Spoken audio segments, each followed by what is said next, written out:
Hello दोस्तों, मैं हूं प्रिंस और आज के इस वीडियो में मैं पीबी शेल्ली की फेमस पोएम ओजीमेंडियस को एक्सप्लेन करने वाला हूं। इस वीडियो के एंड में आपको इस पोएम की समरी मिल जाएगी। लेकिन इस पोएम को एक्सप्लेन करने से पहले इस पोएम की कुछ इंट्रोडक्शन है जिसके बारे में जान लेते हैं। दोस्तों, यह पोएम ओजीमेंडियस पीबी शेल्ली के द्वारा लिखी गई थी। इस पोएम को 1818 में पब्लिश कराई गई थी। यह एक प्रकार का सोनेट है। दोस्तों, इस पोएम में ह्यूमन पावर को दिखाया जाता है कि समय के साथ साथ वह कैसे खुद को स्ट्रोंग बताता है और समय के साथ साथ वह उसका कैसे अंत हो जाता है। बाकी की इन्फॉर्मेशन अगर आप चाहें तो वीडियो पॉज करके देख सकते हैं। फिलहाल वीडियो में आगे बढ़ते हैं और पोएम को एक्सप्लेन करते हैं। दोस्तों, इस पोएम की ये इम्पोर्टेंट लाइन है जो अक्सर एग्जाम में पूछ लिए जाते हैं। आप चाहें तो इसे नोट कर सकते हैं। पोएम को एक्सप्लेन करने से पहले इस पोएम की ओवरऑल स्टोरी समझ लेते हैं ताकि पोएम को समझने में कोई दिक्कत ना हो। दोस्तों, बहुत समय पहले की बात है। एक बार पोएट को एक यात्री मिलता है जो बहुत दूर के पुराने देश से आया होता है, एक ऐसी जगह जहाँ कभी एक महान साम्राज्य होता था। उस यात्री ने पोएट को एक अद्भुत दृश्य के बारे में बताया जो उसने अपनी आंखों से देखा था। दोस्तों, वह यात्री पोएट से बताता है कि उसने बहुत बड़ी मूर्ति देखी है जो अब टूट चुकी है और रेगिस्तान की रेत में बिखरी पड़ी है।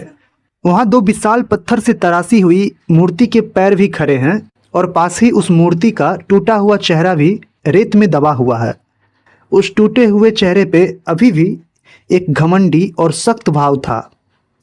माथे पे क्रोध, होठों पर घमंडी मुस्कान और चेहरे पे एक ऐसा गर्व भरा आदेश था जैसे वह राजा सब पर हुक्म करता हो। दोस्तों, आगे यात्री पोएट से कहता है कि यह सब देखकर उसे ऐसा लगा कि मूर्तिकार ने उस राजा के स्वभाव को अच्छी तरह समझ लिया था।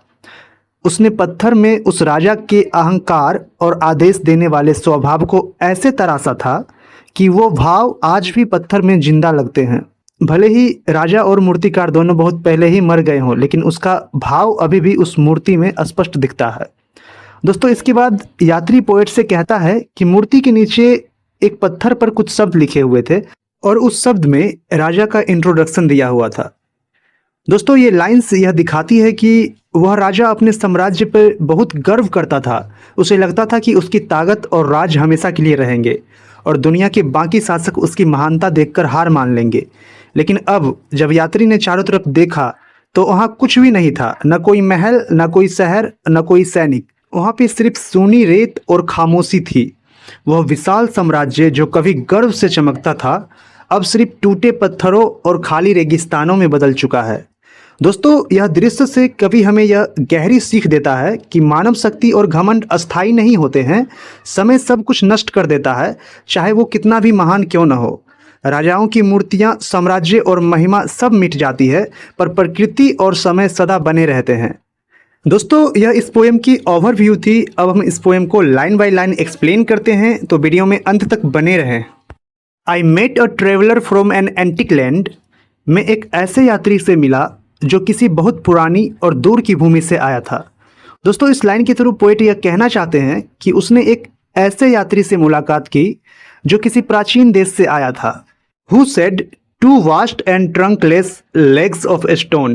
उस यात्री ने बताया कि वहाँ दो बहुत बड़े पत्थर के पैर खड़े हैं जिनका शरीर नहीं है। दोस्तों, इस लाइन के थ्रू यात्री उस मूर्ति का वर्णन करता है जो अब केवल दो पैरों तक ही सीमित रह गई है।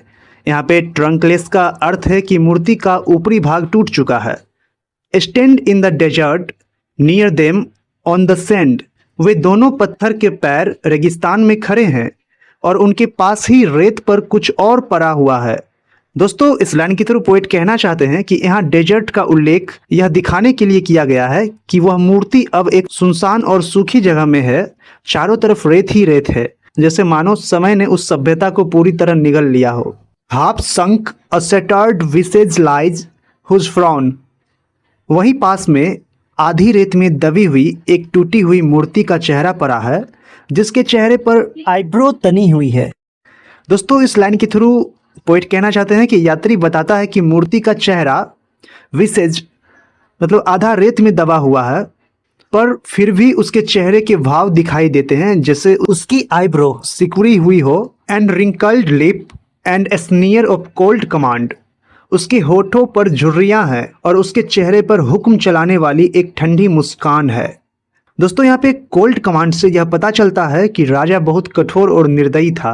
Tell that its sculptor well those passions read.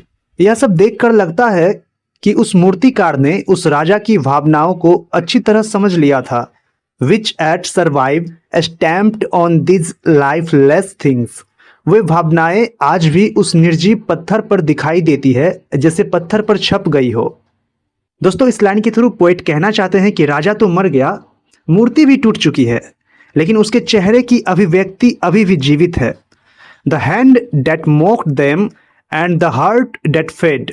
जिस हाथ, मतलब मूर्तिकार को बोला जा रहा है, जिस हाथ ने उन भावनाओं की नकल की और जिस हृदय यानी राजा और जिस हृदय ने उन्हें पैदा किया। दोस्तों यहाँ पे दो पात्र का जिक्र किया जा रहा है, मूर्तिकार जिसने इन भावनाओं को मूर्ति में उखाड़ा और राजा जिसने अपने दिल से उन घमंडी भावनाओं को पाला।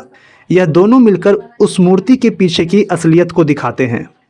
And on the pedestal these words appear. मूर्ति के नीचे के हिस्से, पेडेस्टल यानी आधार पर कुछ शब्द खुदे हुए हैं, मतलब कुछ शब्द लिखे हुए हैं। इस लाइन के थ्रू पोएट यह कहना चाहता है कि अब यात्री उस लेखन का जिक्र करता है जो मूर्ति पर खुदा हुआ था। यह जो शब्द है यह राजा के अभिमान को दिखाने के लिए लिखाया गया था। वो शब्द क्या था? My name is Ozymandias king of Kings. मेरा नाम ओजीमेंडियस है, मैं राजाओं का राजा हूँ। Look on my works a mighty and despair. मेरे कार्य को देखो हे शक्तिशाली लोग और निराश हो जाओ। दोस्तों इस लाइन के कहने का मतलब है कि राजा ने यह कहा था कि जो भी शक्तिशाली लोग हैं वो उसकी महानता को देखकर अपने आप को उससे कमजोर समझ ले। Nothing beside remains round the decay. अब उसके आसपास कुछ भी बाकी नहीं है, केवल उसकी टूटी हुई मूर्ति का नाश दिखता है। दोस्तों इस लाइन के थ्रू पोएट यह कहना चाहते हैं कि समय ने सब कुछ मिटा दिया, केवल एक खंडहर और टूटे हुए पत्थर ही बचे हैं।